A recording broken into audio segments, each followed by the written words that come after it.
Hello students, आज आम +3 fast semester political science honours core paper 1 unit 4 रे थिबा गणतंत्र बा डेमोक्रेसी ये चैप्टर आज आम most important 2 mark question discuss करबा जेकि आपनको फास्ट सेमिस्टर एग्जाम बहुत सुटेबल अटे एवं यह आपणकर जो NEP 2020 न्यू सिलेबस लागू है अकॉर्डिंग से सिलेबस अनुसार 2 मार्क क्वेश्चन गुड डिस्कस करबा वीडियो आदि स्किप न करी शेष पर्यंत देखंतु एवं आपण जदि प्रथम थर पर चैनल को आछंती तेबे गोटे लाइक दियंतु सांग मान को वीडियो शेयर करंतु एवं गोटे गोटे सब्सक्राइब करंतु जा फल रे फास्ट सेमिस्टर रु 6 सेमिस्टर पर्यंत फास्ट सेमिस्टर रु 6 सेमिस्टर पर्यंत आपण जो NEP 2020 अनुसार जो सिलेबस लागू है से सिलेबस अकॉर्डिंग मु वीडियो अपलोड करुच्ची से चैनल टी को सब्सक्राइब करंतु। एबे आसंतु क्वेश्चन डिस्कस करबा। प्रथम क्वेश्चन आसुची गणतंत्र अर्थ कौन, व्हाट इज डेमोक्रेसी। गणतंत्र अर्थ कौन ना गणतंत्र कहले जनसाधारण द्वारा परिचालित शासन व्यवस्था को बुझाए। गणतंत्र कौन ना गणतंत्र होची लोक मानक द्वारा शासन करबा बा परिचालन करबा पद्धति को बा व्यवस्था को आमे गणतंत्र बुझी थाउ। गणतंत्र शब्दटी डेमोस और क्राटिया दुट शब्दरू सृष्टि जार अर्थ होची लोकतंत्र। जनसाधारण द्वारा परिचालित एवं जनसाधारण भागीदारी थिबा शासन व्यवस्था को गणतंत्र कहा जाए। जनसाधारण माने कोन ना लोक मानक द्वारा परिचालित होथिबो एवं लोक माने एथिरे भागीदारी थिबे ताको आमे गणतंत्र शासन व्यवस्था कहि थाउ। नेक्स्ट क्वेश्चन जीवा गणतंत्र प्रकार भेद काइंड ऑफ डेमोक्रेसी। गणतंत्र प्रकार भेद साधारणतः पारंपरिक शैली रे गणतंत्र को दुई भाग रे विभक्त कर जायछि। पारंपरिक शैली रे गणतंत्र को दुई भाग रे विभक्त कर जायछि। गोटे होछि प्रत्यक्ष गणतंत्र अन्यटी होछि परोक्ष गणतंत्र। साधारणतः कौन होता है ना प्रत्येक भाव में सरकार व्यवस्था अंशग्रहण कले ताकू आम प्रत्येक गणतंत्र कह जाए। यहाँ बहुत इजी। साधारणतः कौन ना लोक मैंने जदि सरकार व्यवस्था डायरेक्ट भाव में प्रत्येक भाव में सरकार व्यवस्था को अंशग्रहण करती ताकू आम प्रत्येक गणतंत्र कही था। एवं अन्य पक्ष कौन ना परोक्ष गणतंत्र कौन होता है ना परोक्ष अंशग्रहण कले ताकू आम परोक्ष गणतंत्र कही था। इट मीन्स कौन जदि लोक मैंने सीधा सड़क भाव में सरकार व्यवस्था को एवं तार शासन पद्धति को सीधासलख भाव में अंशग्रहण करती आम प्रत्यक्ष गणतंत्र कही था। द्वितीय कौन कहला ना से लोक मैंने जदि परोक्ष भाव शासन करती सरकार व्यवस्था को परिचालन करती परोक्ष भाव में ताको आम परोक्ष गणतंत्र कही था। यहाँ हूँ गणतंत्र प्रकार भेद दुई भाग में विभक्त होती। क्वेश्चन मन रखिथे यहाँ सर्ट क्वेश्चन आसीपे गणतंत्र केते भाग में विभक्त। नेक्स्ट क्वेश्चन जीवा प्रत्यक्ष गणतंत्र कौन, व्हाट इज डायरेक्ट डेमोक्रेसी बा डेमोक्रेसी डायरेक्ट डेमोक्रेसी अर्थ कौन मीन्स कौन ना साधारणतः कौन होता है ना जो गणतंत्र व्यवस्था रे जनसाधारण प्रत्येक भाव सरकार क्षेत्र में अंशग्रहण कर आईन प्रणयन में अग्रणी भूमिका निर्वाह करती ताकू आम प्रत्यक्ष गणतंत्र कही था। जहाँ मुझे बुझेली एग्जाम स्वरूप कौन हो पार ना स्विट्जरलैंड रे थिबा गणतंत्र व्यवस्था होची प्रत्यक्ष गणतंत्र। नेक्स्ट क्वेश्चन जीवा परोक्ष गणतंत्र कौन, इनडायरेक्ट डेमोक्रेसी कौन ना जो गणतंत्र व्यवस्था रे जनसाधारण सामान्य निर्वाचित प्रतिनिधि जेटा को आम कहू MLA बा MP राजनीति निर्वाचित प्रतिनिधि द्वारा सरकार व्यवस्था रे परोक्ष अंशग्रहण करती ताको आम परोक्ष गणतंत्र कही था। आम सीधा सड़क भाव में MLA MP को भोट देले एम जा सरकार तैयारी कले यहाँ हूँ परोक्ष गणतंत्र। से व्यवस्था रे प्रतिनिधि सभा अधिक प्रभावशाली होता है। ये MLA और MP हूँ प्रतिनिधि सभा। अमेरिका, इंग्लैंड, भारत इत्यादि देश में प्रत्येक गणतंत्र व्यवस्था कार्यकारी होती सरी प्रत्येक परोक्ष गणतंत्र शासन चलुची। बुझेगा दुईटा बहुत इजी अच्छी किसी क्रिटिकल ना। नेक्स्ट को जीवा सामाजिक गणतंत्र अर्थ कौन, सामाजिक गणतंत्र सोशल डेमोक्रेसी। सामाजिक गणतंत्र कहले एक आदर्श जीवन यापन पद्धति तथा आदर्श सामाजिक व्यवस्था को बुझाए। सामाजिक गणतंत्र कौन ना आदर्श जीवन यापन पद्धति को आम आदर्श सामाजिक व्यवस्था बुझाई था। सामाजिक गणतंत्र व्यवस्था सामाजिक समानता, सामाजिक न्याय एवं समस्त वर्गों मध्य एकता आनिबा पई प्रयास होता है। यहाँ हूँ सामाजिक गणतंत्र।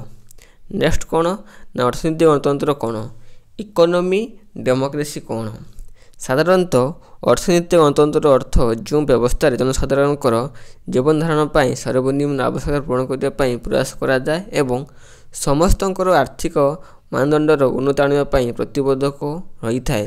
ଦାରିଦ୍ର୍ୟ ଦୂରୀକରଣ କରିବା, ଧନୀ ମଧ୍ୟରେ ପାର୍ଥକ୍ୟ ହ୍ରାସ କରିବା, ଏହା ହେଉଛି ମୂଳ ଲକ୍ଷ୍ୟ। ଏହା ହେଉଛି ଅର୍ଥନୈତିକ ଗଣତନ୍ତ୍ର। ଏଥିରେ କ'ଣ ହୋଇଥାଏ ନା ଲୋକମାନଙ୍କର ଯେଉଁ ଆର୍ଥିକ ସମାନତା ଆଣିବା, ଦରିଦ୍ର ଧନୀ ଗରିବ ମଧ୍ୟରେ ପାର୍ଥକ୍ୟକୁ ହ୍ରାସ କରିବା, ଲୋକମାନେ ଯେମିତି ଭଲ ଭାବରେ ଜୀବନଯାପନ କରିପାରିବେ ଏବଂ ଆର୍ଥିକ ଶୈଳୀ ଯେମିତି ଉନ୍ନତମାନର ହେବ ସେଥିପ୍ରତି ଧ୍ୟାନ ଦେବାକୁ ଅର୍ଥନୈତିକ ଗଣତନ୍ତ୍ର କହୁଥାଉ। ନେକ୍ସଟ କ୍ୱେଶ୍ଚନ୍ ଯିବା, ରାଜନୀତିକ ଗଣତନ୍ତ୍ର କ'ଣ? ପଲିଟିକାଲ ଡେମୋକ୍ରେସି କ'ଣ? ରାଜନୀତିକ ଗଣତନ୍ତ୍ର ମୁକ୍ତ ଓ ଆଦର୍ଶ ରାଷ୍ଟ୍ର ଗଠନକୁ ବିଶ୍ୱାସ କରିଥାଏ। ରାଜନୀତିକ ଗଣତନ୍ତ୍ର କ'ଣ? ଏ ହେଉଛି ଗଣତନ୍ତ୍ରର ମୁକ୍ତ ଆଉ ଆଦର୍ଶ ରାଷ୍ଟ୍ର ଗଠନକୁ ବିଶ୍ୱାସ କରିଥାଏ, ଯେଉଁ ବ୍ୟବସ୍ଥାରେ ସମସ୍ତ ଜନସାଧାରଣଙ୍କୁ ରାଜନୈତିକ ଅଧିକାର ପ୍ରଦାନ କରାଯାଇଥାଏ ଏବଂ ଅଂଶଗ୍ରହଣ କରିବା ପାଇଁ ପର୍ଯ୍ୟାପ୍ତ ସୁଯୋଗ ପ୍ରଦାନ କରାଯାଏ। ଏହାକୁ ରାଜନୀତିକ ଗଣତନ୍ତ୍ର କୁହାଯାଇଥାଏ। ଏଥିରେ କ'ଣ ହୋଇଥାଏ ନା ସରକାର ଗଠନ କରିବାରେ ଏବଂ ସରକାରଙ୍କୁ କାର୍ଯ୍ୟକାରୀ କରିବାରେ ଲୋକମାନଙ୍କୁ ପର୍ଯ୍ୟାପ୍ତ ସୁଯୋଗ ଦିଆଯାଇଥାଏ। ତାକୁ ଆମେ ରାଜନୀତିକ ଗଣତନ୍ତ୍ର କହିଥାଉ। ନେକ୍ସଟ କ୍ୱେଶ୍ଚନ୍ ଯିବା, ଗଣଭୋଟ କ'ଣ? ରେଫରେଣ୍ଡମ୍ କ'ଣ? ନା ପ୍ରତ୍ୟକ୍ଷ ଗଣତନ୍ତ୍ର ପ୍ରଚଳିତ ରାଷ୍ଟ୍ରରେ ବିଧାନମଣ୍ଡଳରେ ପ୍ରଣୀତ ଆଇନଗୁଡ଼ିକୁ କାର୍ଯ୍ୟକାରୀ ହେବା ପୂର୍ବରୁ ସେଗୁଡ଼ିକ ଅନୁମୋଦନ ପାଇଁ ମତାମତଦାତାଙ୍କ ପାଖକୁ ପଠାଯାଇଥାଏ। ଏହି ବ୍ୟବସ୍ଥା ଗଣଭୋଟ କୁହାଯାଇଥାଏ। ପ୍ରତ୍ୟେକ ଗଣତନ୍ତ୍ର କ'ଣ ହୋଇଥାଏ ନା ଗଣଭୋଟ ମାନେ କ'ଣ ନା ବିଧାନମଣ୍ଡଳରେ ଯେଉଁ ଆଇନଟି କାର୍ଯ୍ୟକାରୀ ହେବ ତା ପୂର୍ବରୁ ମତଦାତାମାନଙ୍କ ପାଖକୁ ପଠାଯାଇଥାଏ। ତାକୁ ଆମେ ଗଣଭୋଟ ବା ରେଫରେଣ୍ଡମ୍ କହିଥାଉ। ଗଣଭୋଟ ଦ୍ୱାରା ଦେଶର ଆଇନ ପ୍ରଣୟନ ହୋଇଥାଏ। ନେକ୍ସଟ କ୍ୱେଶ୍ଚନ୍ ଯିବା, ଏହା ମଧ୍ୟ ଆପଣଙ୍କର +2 ପଲିଟିକାଲ ସାଇନ୍ସରେ ମଧ୍ୟ ଏଇଟା ଅଛି ସେକେଣ୍ଡ ଇୟର୍ରେ। ନେକ୍ସଟ କ୍ୱେଶ୍ଚନ୍ କରିବା, କ'ଣ ଅଛି ନା ଗଣ ଉଦ୍ୟୋଗ କ'ଣ? ଏଟା ମଧ୍ୟ ଅଛି ଗଣ ଉଦ୍ୟୋଗ ବା ଇନିସିଏଟିଭ୍ କ'ଣ? ନା ପ୍ରତ୍ୟେକ ଗଣତନ୍ତ୍ର ଭୋଟଦାତାଙ୍କ ତରଫରୁ ଆଇନ ପ୍ରଣୟନ ପାଇଁ ନିଜ ଆଡ଼ୁ ପ୍ରସ୍ତାବ ଆଗତ କରାଯାଏ। ଜନସାଧାରଣଙ୍କର ଦ୍ୱାରା ଆଗତ ପ୍ରସ୍ତାବ ଉପରେ ବ୍ୟବସ୍ଥାପିକା ଆଇନ ପ୍ରଣୟନ କରାଯାଇଥାଏ। ଗଣ ଉଦ୍ୟୋଗ ଦ୍ୱାରା ଦେଶରେ ଆଇନ ପ୍ରଣୟନ ଏବଂ ସମ୍ବିଧାନ ସଂଶୋଧନ ହୋଇଥାଏ। ନେକ୍ସଟ ଯିବା, ପ୍ରତ୍ୟାହାର କ'ଣ? ହ୍ୱାଟ୍ ଇଜ୍ ରିକଲ୍ ବା ପ୍ରତ୍ୟାହାର କ'ଣ? ପ୍ରତ୍ୟେକ ଗଣତନ୍ତ୍ରରେ ପ୍ରତିନିଧିମାନେ ସେମାନଙ୍କର କାର୍ଯ୍ୟ ସ୍ୱଚ୍ଛନ୍ଦତା ରକ୍ଷା ନ କରିପାରିଲେ ମତଦାତାମାନେ ସେମାନଙ୍କ ସଂଖ୍ୟାଗରିଷ୍ଠତା ମତ ହ୍ରାସ କରି ସମ୍ପୂର୍ଣ୍ଣ ପ୍ରତିନିଧିଙ୍କୁ ଫେରାଇ ଆଣିପାରିବେ।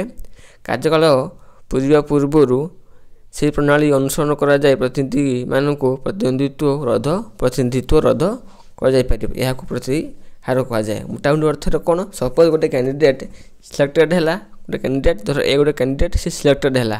ସିଲେକ୍ଟେଡ଼ ହେଇସାରିଲା ପରେ ସେ ତାକୁ ଯଦି ଆମେ ଦେଖିବା ବା ଆମ ଆଖି ଆଗରେ ତାର କାର୍ଯ୍ୟକାଳ ଦେଖିବା ସେ ଅଯୋଗ୍ୟ ହେଉଛି, କାର୍ଯ୍ୟ କରିବା ପାଇଁ ତାର ସକ୍ଷମତା ନାହିଁ, ତାକୁ ମଧ୍ୟ ଆମେ ପରିବର୍ତ୍ତନ କରିପାରିବା। ଏଟା ହେଉଛି ପ୍ରତ୍ୟାହାର ବା ରିକଲ୍ କୁହାଯାଇଥାଏ। ଏ ଯେମିତି ଗୋଟିଏ ସୁଟେବୁଲ୍ ପର୍ସନ୍ ହେଇଥିବ ଏବଂ ତାର ସେତିକି ଯୋଗ୍ୟତା ଥିବ ସେ ତାର ପଦ ସମ୍ଭାଳିବା ପାଇଁ, ନଚେତ୍ ତାକୁ ଆମେ ପ୍ରତ୍ୟାହାର ମାଧ୍ୟମରେ ତା ପଦକୁ ଆମେ ଉଚ୍ଛେଦ ବା ରଦ୍ଦ କରିପାରିବା। ନେକ୍ସଟ କ୍ୱେଶ୍ଚନ୍ ଯିବା, ଲ୍ୟାଣ୍ଡସଜମେଣ୍ଟର ଅର୍ଥ କ'ଣ? ହ୍ୱାଟ୍ ଇଜ୍ ଲ୍ୟାଣ୍ଡସଜମେଣ୍ଟ? ନା ପ୍ରତ୍ୟେକ ଗଣତନ୍ତ୍ର ବ୍ୟବସ୍ଥାରେ ଲ୍ୟାଣ୍ଡସଜମେଣ୍ଟ ବା ଖୋଲା ମତ ବ୍ୟବସ୍ଥା ଦେଖିବାକୁ ମିଳେ। ଗୋଟିଏ ମୁକ୍ତ ସଭା ମଞ୍ଚରେ ସରକାର ପ୍ରତିନିଧି ଏବଂ ମତଦାତାମାନେ ଏକତ୍ରିତ ହୋଇ ଆଇନ ପ୍ରଣୟନ କରନ୍ତି ଏବଂ ଜନସାଧାରଣଙ୍କ ସର୍ବସମ୍ମତ ମତ ଅନୁସାରେ ଦେଶର ନୀତି ନିର୍ଦ୍ଧାରଣ କରାଯାଇଥାଏ। ଏହାକୁ ଲ୍ୟାଣ୍ଡସଜମେଣ୍ଟ କୁହାଯାଇଥାଏ। ଏଟା ମଧ୍ୟ ଲ୍ୟାଣ୍ଡସଜମେଣ୍ଟ କ'ଣ? ଏଟା ହେଉଛି ଗୋଟିଏ ଖୋଲା ମତ ବ୍ୟବସ୍ଥା। ଏଥିରେ କ'ଣ ହେଇଥାଏ ନା ଲୋକମାନେ ଗୋଟିଏ ଜାଗାରେ ଏକତ୍ରିତ ହୋଇ ଦେଶର ଆଇନ ତିଆରି କରିବା ପାଇଁ ମତ ଦେଇଥାନ୍ତି ଏବଂ ତାଙ୍କ ମତାମତ ଅନୁସାରେ ଦେଶ ନୀତି ନିର୍ଦ୍ଧାରିତ ହୋଇଥାଏ। ଏହାକୁ ଆମେ ଲ୍ୟାଣ୍ଡସଜମେଣ୍ଟ କହିଥାଉ। ନେକ୍ସଟ କ୍ୱେଶ୍ଚନ୍ ଯିବା, ଦାୟିତ୍ୱଶୀଳ ଗଣତନ୍ତ୍ର ରେସ୍ପନ୍ସିବଲ୍ ଡେମୋକ୍ରେସି।